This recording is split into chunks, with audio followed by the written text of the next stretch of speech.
Canelo Alvarez could fight Sergey Kovalev. Anthony Yarde. Man, I gotta just update you. What up, Fight World? It's your boy Ego, and I'm back with some more boxing. Make sure you smash the like button. Let's jump right into it. A lot of craziness going on.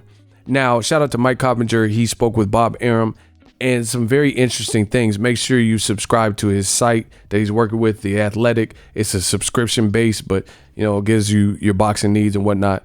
And let's jump into it. Now, there's been rumored talk about Canelo possibly facing Sergey Kovalev. I made a video about it, and that's looks like something they're pursuing. So Canelo can have a fight in the 4th division. Says sources tell The Athletic Boxing, Sergey Kovalev has emerged as the clear front runner to land a fight with Canelo Alvarez. His fall behind or ahead of Triple G and Caleb Smith. So that Kovalev is the guy that they're looking for. Canelo Kovalev would be and give DAZN a fresh, tantalizing matchup. And if all goes according to plan, Canelo Triple G 3 on DAZN in May 2020. And this is the full write-up, and I'll put the link in the description, right? It says, for my first Athletic Boxing Insider notebook, I sat with Bob Arum at Comey Beltran on Friday and discussed the potential Canelo Kovalev bout, how it would handle the Kovalev Yarde situation, a potential deal, and promote Neo Anui, etc. Right? And basically, in this, they're saying that, here's another part. Arum outlines here that Canelo is experiencing discomfort with his knee. I told you Canelo's having knee problems or whatever. And he's been fighting since he was 15, and maybe his knees are, Patrick Ewing knees or something, and shot. And this is the link. You guys have to subscribe to this. But it says Sergey Kovalev has emerged as a front runner to face Canelo Alvarez this fall. Sources say the insiders, Canelo Golovkin would meet. Some people thought it would happen, but Canelo's focused on a move to light heavyweight where he would seek a title in a new weight class. So basically, I want to tell you another thing that was discussed in this particular article. In this particular article, they're saying, oh, wow, hold on. In this particular article, what is being said is that Canelo would fight Kovalev if Canelo, because Canelo's the A side, right? So if Canelo pulls the trigger and decides he wants to fight, now let me pull it up. This is another quote. Man, this is getting crazy in here. Okay. See, Michael Benson also talked about this, same source, Mike Coppinger and The Athletic. Sergey Kovalev versus Anthony Yarde is set for August 24th in Russia, according to Bob Arum. However, he claims that if Canelo versus Kovalev is made, then a deal has been agreed to pay Anthony Yarde step-aside money and have him fight with Gilberto Ramirez while he waits. So the light heavyweight fight that should happen, that has been talked for in months, is Kovalev versus his mandatory Anthony Yarde. And I believe a purse bid was won to bring it in to Kovalev's native of Russia. But what they're saying is if Canelo pulls the trigger and decides he wants to fight, Kovalev wants to fight Canelo, because that's a big money fight, right? Then all of a sudden that would cancel the Anthony Yarde fight and they would pay him step aside money. And then Anthony Yarde's trainer manager, Tunde, has instantly denied that they have agreed to a step-aside deal, which could potentially allow Canelo versus Kovalev to happen. So it's getting kind of messy here. It's getting kind of messy here. So I don't know why I guess he deleted the tweet, but I don't know what's going on. Once again, Canelo holds all the keys. He's the A side. Kovalev, to fight a smaller guy like Canelo, he probably would opt to fight him as opposed to Anthony Yarde, because Anthony Yarde, although that's his mandatory, right? That's his mandatory, but at the same time, Canelo's a smaller guy moving up. He might like his chances. Plus, it's a name, and he might like his chances against a smaller fighter. Plus, Canelo has all the star power. So if anyone beats Canelo, then you're doing well for yourself. Boxing is getting crazy, and it's like people are just making up their own like plays, like Willie Beeman or something. Me personally, Kovalev versus Canelo is not like a horrible fight. However, it's a really shift in the pendulum that I don't prefer, because Kovalev was already set to fight his mandatory Anthony Yarde. Why not let that play out and then Canelo fight the winner of that? See, Canelo wants to go in and fight Kovalev, who's 3 for 3 in his last 6 fights. 2 of the 3 losses was by stoppage. He got stopped by Andre Ward, the first person to stop him when he was he had 1 loss to Ward. And then he got stopped by Alito Alvarez that he avenged.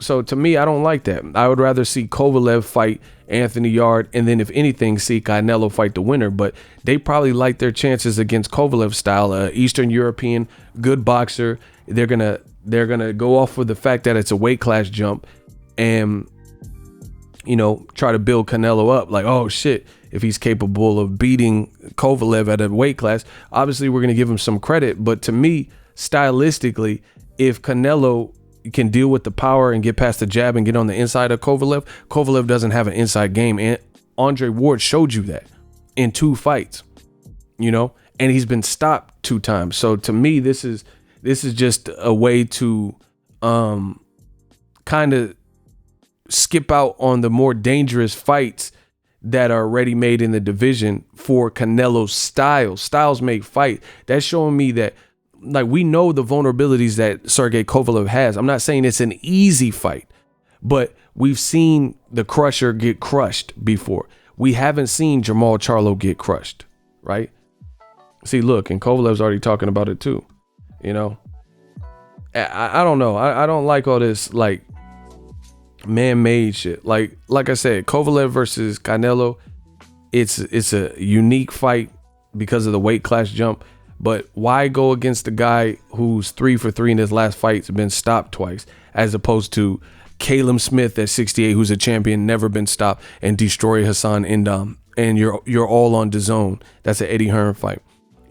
Why not fight Charlo, who just had a dominant win over Brandon Adams in your division? Why not fight Demetrius Andrade, who knocked down Selesky, had a dominant win? These guys haven't been stopped. A lot of them are undefeated. Caleb Smith, David Benavidez, Caleb Plant, Jamal Charlo, Demetrius Andrade. You're going to bypass all of that. Canelo is a champion at 160 and 168. He beat Rocky Fielding at 68, so he's a super middleweight champ, and he has all the other belts that he had from unifying with Jacobs and fighting against Triple G. So you're 1 belt away. You said you wanted to be undisputed this year. Now all of a sudden you're thinking about going to 175. So to me, this is smoke and mirrors, and this is fool's gold. Like, Kovalev's a good fighter, yes, but he has some mileage on him. He's been through some tough fights with Andre Ward in the first Alito Alvarez fight.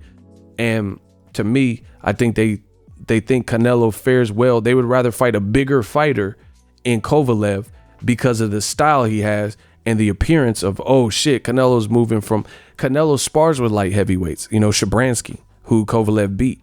And, they know whatever Canelo, if he's holding his own or whatever in the sparring. So they would rather fight a bigger guy with the adequate style matchup than to fight guys their own size or that in the division where Canelo's currently a champion. Kovalev is weak to the body also. These are all things expressed and shown by Andre Ward. And to prove my point further, how come we never heard about Canelo fighting Kovalev when he just knocked out Bernard Hopkins? Around that time when he was undefeated before he fought Andre Ward, because they waited for somebody else, a couple of somebodies, Andre Ward twice, and then Alito Alvarez, to show vulnerabilities and weakness in Kovalev's style. And now they would rather fight a bigger person than to fight people in their own division based on the stylistic matchup. Kovalev, people have questioned his heart. They've questioned his vulnerability to the body attack. So to me, I think they would rather deal with a power puncher, but more Eastern European style like Kovalev, than fight an athletic, rhythmic, youthful, power punching Jamal Charlo, or a guy who's bigger in his weight class and has a tricky style like Andre. Selesky just said Andre was simply better. They said his power, he was hard to hit, etc. and the better man won. So Zaleski just lost to Andre, gave him his props, and Zaleski gave Danny Jacobs a tough fight. So to me, this is just an advanced kind of a cherry pick. You know, there's still an element of danger, so don't get that twisted fighting Kovalev, just because you never know when you're moving up in weight. But they would rather deal with the weight factor, but have the stylistic style that they want, the style look that they want, rather than fight big guys in the division like Charlo and Demetrius Andrade, big guys in the division up like Caleb Plant style. You know, they never chose Zurdo Ramirez when he was at 68. They didn't choose David Benavidez. They didn't choose, you know, we're not talking about Caleb Smith. They like the style matchup. So they'd rather be at a weight deficit with that particular person, you know? And to me, that's kind of like careful matchmaking, period. Because out of all the champions at 175, why Kovalev? There's other guys who are champions like Vlad Stick, who just stopped Adonis Stevenson. You know, I wish him a speedy recovery. He stopped him. Beterbiev's power looks crazy at the division. Plus, Beterbiev holds 2 wins over Kovalev in the amateurs. So why would you approach Kovalev, who's 3 for 3 in his last 6 fights? You get what I'm saying? It's because they like the stylistic matchup. It's very easy to see these things. And me, I rather see Kovalev fight Yarde, you know, in a perfect world, and then and Canelo fight the winner. Because if Anthony Yarde wins, then imagine Kovalev versus Anthony Yarde. That'd be a good fight. And you could do it over in the UK and make a lot of money. You know, why Anthony Yarde ain't been stopped. So if Anthony Yarde is the guy to beat Kovalev, which I don't know, because Kovalev is still a good fighter, you know, why not? Canelo's team don't seem like they want to even wait for that, and they don't want that to become a potential reality. The other thing is Canelo has showed stamina issues, but so has Kovalev. So it seems like they just like the style matchup, period. You know, you can say whatever you want, but they like the style matchup. So they'd be willing to deal with the power and the size in the package of a Kovalev whose vulnerabilities have been on full display. There's a blueprint to actually beat him, than bigger guys in the division, but there's no blueprint to actually successfully dominate or beat them like Charlo, Andrade. You could say Charlo was in a tough fight here or there, whatever people want to say, but we've never seen Charlo really badly hurt or stop, and we haven't seen Andrade stop. We've seen him get dropped by Vanes Martirosyan and then dominate Vanes Martirosyan. So this is just strategic planning, you know, and I don't know how DAZN will win like this. You know, maybe people will tune in just because it's a weird matchup with Kovalev and it'll be a chance at a 4th division, you know, so people might tune in for that reason. But I don't see how this builds customers for life, you know, this type of moves. I think Canelo's a terrific, talented fighter, but he's carefully picking around certain fighters, and that much is evident. You know, that much is evident. He said he wanted to be undisputed, but they made him the franchise champion, and out of nowhere he's talking about fighting Kovalev as opposed to Kovalev fighting his mandatory. You know, it's just making boxing kind of screwy, you know, and he's not at a level of like a Mayweather where he's already given you 22 years of history. So now he's fighting Tenshin Nasukawas and Conor McGregor. But that's what they're kind of trying to create. Kind of these, you know, unusual circus match and, you know, blockbuster cards that set records for Canelo rather than fight the deserving ready-made challenges. Like I said, if you disagree with what I'm saying, then tell me how Kovalev has looked less vulnerable than Charlo, because I think Charlo, no matter what you say, he has never been stopped. I haven't really seen him badly hurt. If you disagree with that, then tell me what fight he was, you know, on bad leg. We've seen Kovalev rocked by a right cross. We've seen him have stamina issues. We've seen him have, like, you know, in the second Ward fight. I was there. I was at both of the Ward Kovalev fight. It looked like Kovalev wanted no mas, you know? So we've seen that. So if I've seen it, then how is Canelo, who's scouting a new fighter, how haven't they seen it?